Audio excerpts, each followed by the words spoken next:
नमस्कार, 9 बज चुके हैं और वक्त हो चला है 4 बड़ी खबरों पर नजर डालने का। आपके साथ मैं हूं किरण और आप देख रहे हैं इंडिया डेली।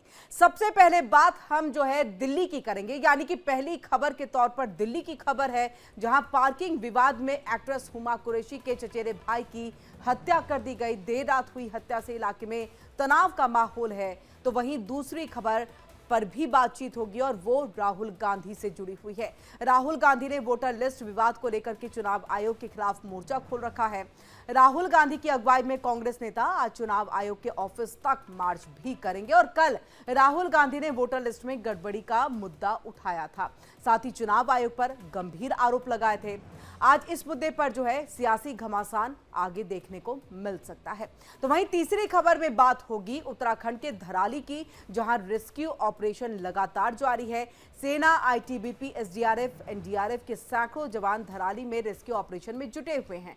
अब तक 370 लोगों का रेस्क्यू किया जा चुका है। सेना के हेलीकॉप्टर भी वहां पर लगाए गए हैं। तो वहीं चौथी खबर में बात करेंगे अमेरिका के टैरिफ को लेकर के जो तकरार है लगातार बढ़ती चली जा रही है उस पर। पीएम मोदी ने साफ कर दिया है कि देखिए, भारत अमेरिका के टैरिफ बम के सामने नहीं झुकेगा। दूसरी तरफ ट्रंप ने भी तेवर दिखा दिए हैं, कहा है कि जब तक विवाद है तब तक कोई बातचीत नहीं होगी। तो ये 4 बड़ी खबरों पर नजर और विस्तार से जानकारी हम आप तक पहुंचाएंगे। और चलिए सबसे पहले सबसे बड़ी खबर का रुख करेंगे, जो कि दिल्ली से है, जहां पर एक्ट्रेस हुमा कुरैशी के भाई की हत्या कर दी गई। अभिनेत्री हुमा कुरैशी के चचेरे भाई की हत्या निजामुद्दीन इलाके में पार्किंग विवाद में मर्डर कर, और ऐसे में देखिए पुलिस ने 2 आरोपियों को गिरफ्तार किया है। आरोपियों के पास से हथियार की बरामदगी हुई है। निजामुद्दीन इलाके के जंगपुरा में देर रात पार्किंग विवाद में सनसनीखेज इस वारदात को अंजाम दिया गया। रात करीब 11 बजे स्कूटी को गेट से हटा करके साइड में लगाने को लेकर के ये पूरा विवाद हुआ, लेकिन विवाद इतना ज्यादा बढ़ गया कि आरोपियों ने आसिफ कुरैशी, यानी जो हुमा कुरैशी के चचेरे भाई आसिफ कुरैशी, उसके ऊपर में हमला कर दिया। आसिफ गंभीर रूप से घायल हुआ, अस्पताल पहुंचाया गया, लेकिन वहां डॉक्टरों ने उसे मृत घोषित कर दिया। मृतक की पत्नी और रिश्तेदारों का कहना है कि मामूली बात पर आरोपियों ने बेरहमी से वारदात को अंजाम दिया है और इससे पहले भी विवाद हुआ था, यानी कि दोनों के बीच में झगड़ा हुआ था। ये जरा पार्किंग की वजह से हुआ था थोड़ी सी, और उसके बाद कहासुनी हुई, झगड़ा हुआ, और उसके बाद इन 2 भाई हैं, वो मेरे भाई पे चिपट गए और उसकी हत्या कर दी। अच्छा जी। क्या नाम है आपके भाई का, कितना उम्र है, क्या करते थे?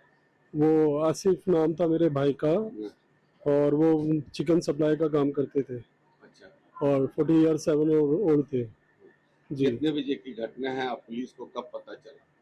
पुलिस को यही 11, साढ़े 10, 11, 12 बजे पता लगा है पूरा। अच्छा, जी। क्या मानते हैं छोटी सी बात को लेकर, पार्किंग विवाद को लेकर इतनी बड़ी बात हो जाएगी? जी। हाँ। मैं जब आया तो मैंने देखा मेरे भाई को मार के यहाँ पर डाल रखा था। कितने लोग थे? वो 2 लोग थे। अच्छा। नाम तो खैर मुझे मालूम नहीं है। गौतम और उज्जवल कुछ बता रहे हैं उनका नाम। कौन सा जगह है ये भोगल लैन है शायद, भोगल। अच्छा।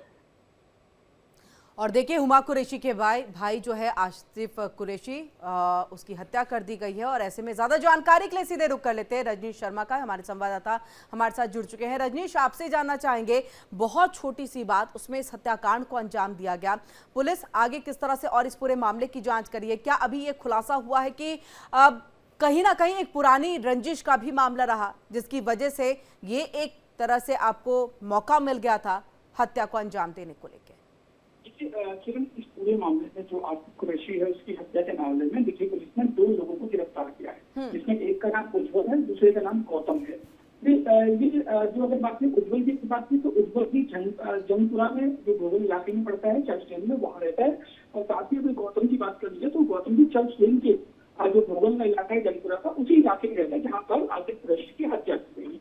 हालांकि अभी अगर शुरुआती जांच की बात करें, शुरुआती जांच में फिलहाल यही चीज पार्किंग विवाद की सामने आ रहा है, लेकिन पुलिस का ये कहना है कि जो पुरानी रंजिश का ये मामला हो सकता है। लेकिन फिलहाल इस पूरे मामले की तफ्तीश की जा रही है और जो आरोपी हैं उनको चूंकि गिरफ्तार कर लिया गया, तो उनसे लगातार पूछताछ की जा रही है कि क्या वाकई में ये पूरा मामला पार्किंग विवाद को लेकर था या वजह कुछ और थी, क्या पुरानी रंजिश थी जिसके चलते कल पार्किंग विवाद को लेकर ये पार्किंग विवाद इसका बहाना बना और इसके बाद आसिफ कुरैशी की हत्या कर दी गई। फिलहाल पुलिस का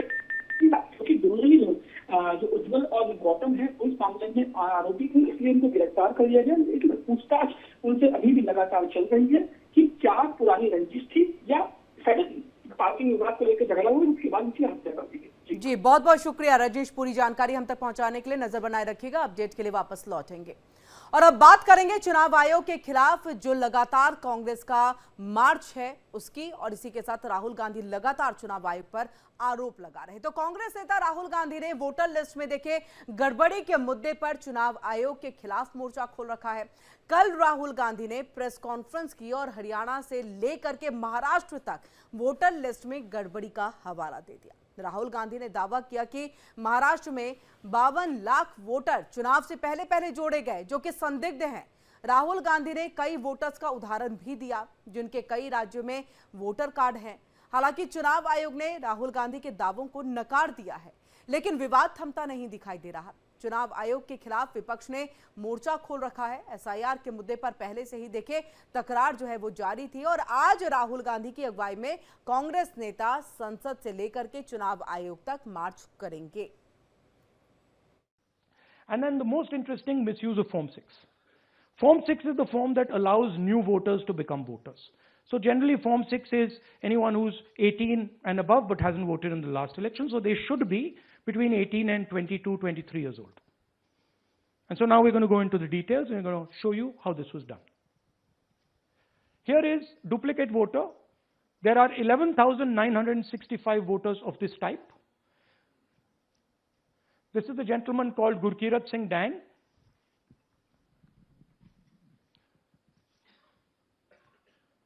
Here he is.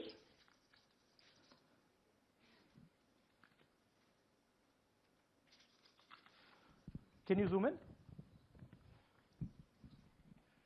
Gurkirat Singh Dang appears once,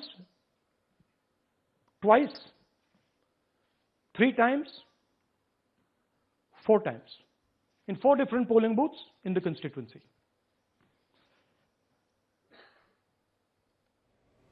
और चलिए ज्यादा जानकारी के लिए सीधे रुख कर लेते हैं अपनी संवाददाता सहयोगी दृष्टि गुप्ता का। दृष्टि, देखिए एक एटम बम का जिक्र जो है जो किया जा रहा था राहुल गांधी की तरफ से, उसे कल उन्होंने फोड़ दिया।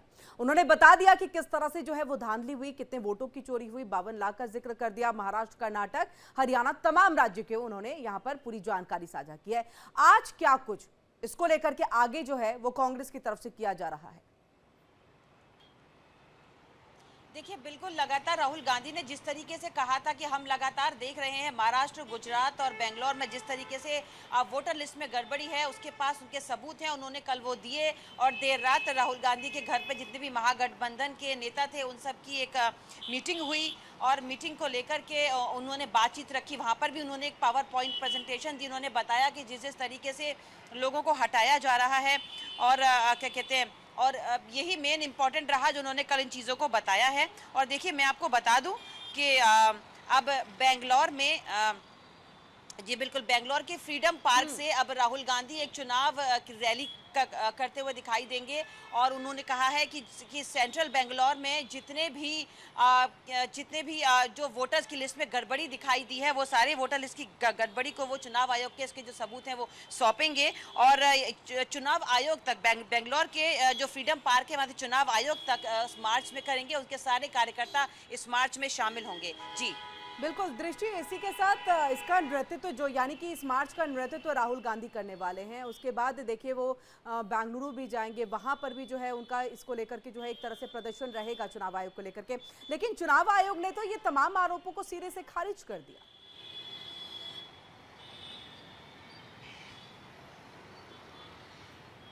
किरण आप अपना सवाल दोहराएंगे? जी, चुनाव आयोग ने तमाम आरोपों को तो सिरे से खारिज कर दिया। देखिए चुनाव आयोग ने अभी भी इस पर अपने एक प्रतिक्रिया तो उन्होंने दी है। उन्होंने यही कहा है कि हालांकि ये चीज़ें सही नहीं है, लेकिन राहुल गांधी ने ये कहा था कि चुनाव आयोग को जो हमने लिखा था कि आप इसको चेक कराइए और उनकी तरफ से कोई प्रतिक्रिया नहीं आई, तो हमने अपना एक अलग से एक कांग्रेस की तरफ से सर्वेक्षण कराया है और हमको ये गड़बड़ियां उसमें देखने को मिली हैं। तो यही सब मैं आपके सामने रखना चाहता हूँ। और बाकायदा उन्होंने एक पावर पॉइंट प्रेजेंटेशन दी राहुल गांधी ने। तकरीबन आज राहुल गांधी जो है वो मार्च निकाला जाएगा।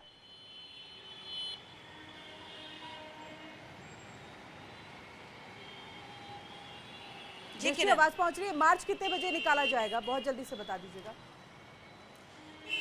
जी बिल्कुल, 11 बजे ये मार्च निकाला जाएगा और 11 बजे से बेंगलोर के फ्रीडम पार्क से चुनाव आयोग तक ये मार्च जी। निकाला जाएगा। उसके बाद ये पूरा होगा, तकरीबन 1-1.5 घंटे या 2 घंटे तक भी ये चल सकता है। ठीक है, जी। बहुत बहुत शुक्रिया पूरी जानकारी हम तक यहाँ पर दृष्टि पहुंचाने के लिए।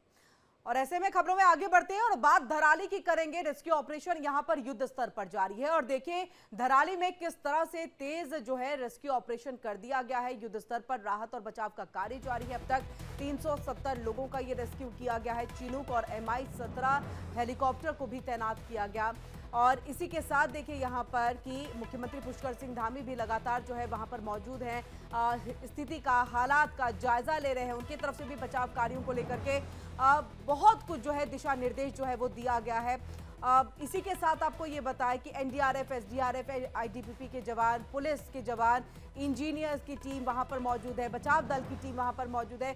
सभी मिल करके जो है अब वापस से जिंदगी को पटरी पर लाने की एक मुहिम में, कोशिश में जो है वो जुटे हुए हैं। देखिए JCB के जरिए जो तमाम मलबा गिरा हुआ था उन सबको यहाँ पर हटाया जा रहा है। और जहां आप सड़क के जरिए जो है राहत बचाव के लिए नहीं अपने कार्य को तेज कर सकते हैं, तो अब हवाई मार्ग का सहारा लिया जा रहा है और इसके लिए MI-17 और चिनूक का सहारा लिया जा रहा है। उसे पूरी तरह से तैनात रखा गया ताकि जितने भी उसमें घायल हैं उनका जब रेस्क्यू किया जाए तो तुरंत प्रभाव से उनको अस्पताल पहुंचाया जा सके, उसमें किसी तरह की देरी ना हो। और यही बात कहते हुए मुख्यमंत्री पुष्कर सिंह धामी भी दिखाई देते हैं कि राहत बचाव कार्य में किसी तरह की कोई कमी नहीं आनी चाहिए। और ऐसे में देखिए अब मौसम भी थोड़ा सा अनुकूल होता हुआ जो है वो दिखाई दे रहा है। इसके पहले लगातार बारिश का दौर चल रहा था जिसकी वजह से रेस्क्यू ऑपरेशन में खासी दिक्कतों का सामना रेस्क्यू टीम को जो है वो करना पड़ रहा था।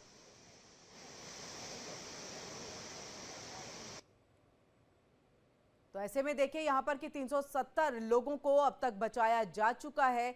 लेकिन मुख्यमंत्री पुष्कर सिंह धामी भी देखिए ये कहते हुए दिखाई देते हैं कि किस तरह से ये आपदा आई और उसने पूरे इलाके को तबाह कर दिया। और हमने देखा कि मलबा जो है तकरीबन 50 से 60 फीट तक में जो है वो पहुंचा है। और ऐसे में और चलिए एक बार फिर से हम सीधे रुख करेंगे अपने संवाददाता प्रदीप का। प्रदीप, क्या कुछ जानकारी, अभी अपडेट क्या है इस पूरे मामले पर? जी बिल्कुल, मैं आपको बता दूं, लगातार जो है राहत कार्य के लिए राहत टीमें जो है रेस्क्यू ऑपरेशन जो है उसको कर रही हैं। लगातार इसकी मॉनिटरिंग जो है वो मुख्य सचिव और मुख्यमंत्री पुष्कर सिंह धामी और ये कहें कि दिल्ली से गृह मंत्रालय अमित शाह के द्वारा लगातार जो है मॉनिटरिंग इस ऑपरेशन की पल पल की ली जा रही है। वहीं अभी तक लगभग माने तो जैसे जैसे समय बढ़ता जा रहा है 370 आंकड़े जो थे ये कल तक से, और लगातार अभी जानकारी जो तुरंत अपडेट आई है उसमें लगभग 400 के आसपास लोगों को रिकवर कर लिया गया है सुरक्षित। वहीं मैं आपको बता दूं कहीं ना कहीं जो मौसम है वो कहीं साफ है, लेकिन उसका मिजाज जो है कहीं गड़बड़ाया हुआ है। कल MI-17 रेस्क्यू ऑपरेशन करने के लिए निकला था, लेकिन बावजूद उसके कि उसके खराब मौसम के कारण उसको देहरादून में रिटर्न वापस आना पड़ा। हालांकि जो मैन पावर है जो वहां पर NDRF, ITBP और BRO की जो टीमें जो भी वहां पर रेस्क्यू टीमें उपलब्ध है वो इस समय लगातार रेस्क्यू कर रही हैं। लगातार लोगों को सुरक्षित जगह पर ले जाया जा रहा है और लगातार इस ऑपरेशन की मॉनिटरिंग की जा रही है। जी बहुत बहुत शुक्रिया प्रदीप, पूरी जानकारी हम तक यहाँ पर पहुंचाने के लिए। नजर बनाए रखिएगा, अपडेट के लिए वापस लौटेंगे। और अब बात होगी टैरिफ विवाद पर बढ़ते हुए तकरार की। भारत अमेरिका ट्रेड डील पर ट्रंप का बयान सामने आ गया है। 50% टैरिफ का मामला जब तक नहीं सुलझता है तब तक बातचीत नहीं होगी। देखिए ट्रंप की तरफ से ये बड़ा बयान सामने आ गया है कि जब तक ये मामला सुलझेगा नहीं तब तक कोई ट्रेड डील को लेकर के बात नहीं होगी। टैरिफ का मामला है, सुलझना चाहिए और जब ये सुलझेगा उसी के बाद बातचीत का दौर खासतौर से ट्रेड को लेकर के, व्यापार को लेकर के किया जाएगा। और जब ये सवाल एक पत्रकार से पूछा गया डोनाल्ड ट्रंप से, तो डोनाल्ड ट्रंप ने ये सीधे तौर पे कह दिया है कि तब तक कोई बातचीत नहीं, नेगोशिएशन नहीं, जब तक 50% का ये टैरिफ जो है उस पर कोई मामला जो है वो सही नहीं हो जाता है, जब तक ये मसला सुलझ नहीं जाता है। और ऐसे में देखिए ट्रेड डील पर किसी तरह का कोई बात, कोई चर्चा जो है वो नहीं होगी, ये बात कहते हुए डोनाल्ड ट्रंप दिखाई देते हैं। और ऐसे में ट्रंप का ये बड़ा फैसला। Do you expect increased trade negotiations, since you've announced the 50% tariff? No, not until we get it resolved. Mr. President. और ऐसे में देखिए टैरिफ का ये मामला सुलझेगा नहीं जब तक, तब तक ट्रेड डील को लेकर के कोई बातचीत नहीं होगी भारत के साथ।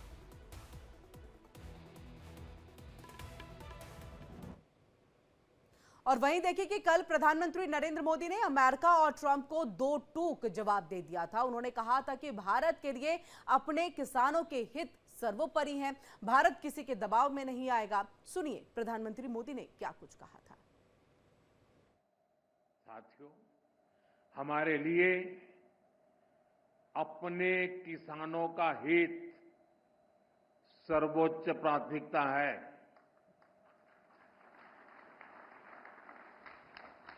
भारत अपने किसानों के, पशुपालकों के और मछुआरे भाई बहनों के हितों के साथ कभी भी समझौता नहीं करेगा।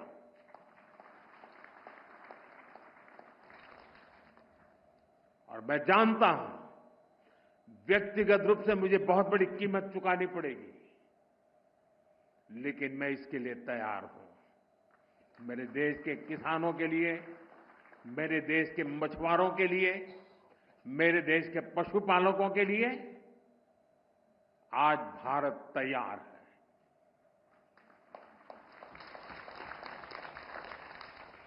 किसानों की आय बढ़ाना, खेती पर खर्च कम करना,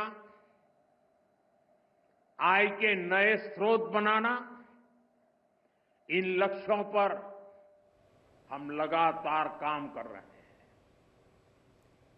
और चलिए सीधे रुक कर लेते हैं दृष्टि का। दृष्टि, देखिए डोनाल्ड ट्रंप ने एक बार फिर से यहां पर यह बड़ा बयान कि तब तक ट्रेड डील पर बातचीत नहीं जब तक टैरिफ का यह मसला नहीं सुलझता। सीधे सीधे रशिया के साथ कट ऑफ करने को लेकर के ये भारत पर प्रेशर है। देखिए बिल्कुल डोनाल्ड ट्रंप जिस तरीके से भारत पर लगातार टैरिफ लगाए जा रहे हैं, पहले उन्होंने 7 अगस्त से 25% का टैरिफ लगाया और अब 27 अगस्त से भी उन्होंने 50% और 25% और टैरिफ लगाने की बात की, तो टोटल 50% है। और देखिए उनका यही कहना है कि जब तक भारत कच्चे तेल का रूस से आयात बंद नहीं करेगा तब तक हम ये टैरिफ नहीं हटाएंगे और ये मुद्दा अब बातचीत से हल नहीं होगा। यानी कि उन्होंने कहा है कि ये बातचीत तब तक नहीं होगी जब तक कि भारत इस चीज़ को नहीं सुनता है या समझता है, तब तक उस पर कोई बयान नहीं देंगे। देखिए बहुत ही इंपॉर्टेंट है, अमेरिका जो है वो डेयरी और फार्मा को लेकर के भारत में घुसना चाहता है और भारत को ये चीज़ें बिल्कुल बर्दाश्त नहीं है और साथ ही वो कच्चे तेल की आयात पे भी बात कर रहे हैं। बिल्कुल, और इसी को लेकर के प्रधानमंत्री ने दो टूक कह दिया है कि किसान हित सर्वोपरि, पशुपालक हित सर्वोपरि, इसमें किसी की एंट्री नहीं होगी। बहुत बहुत शुक्रिया दृष्टि, पूरी जानकारी हम तक यहाँ पर पहुंचाने के लिए।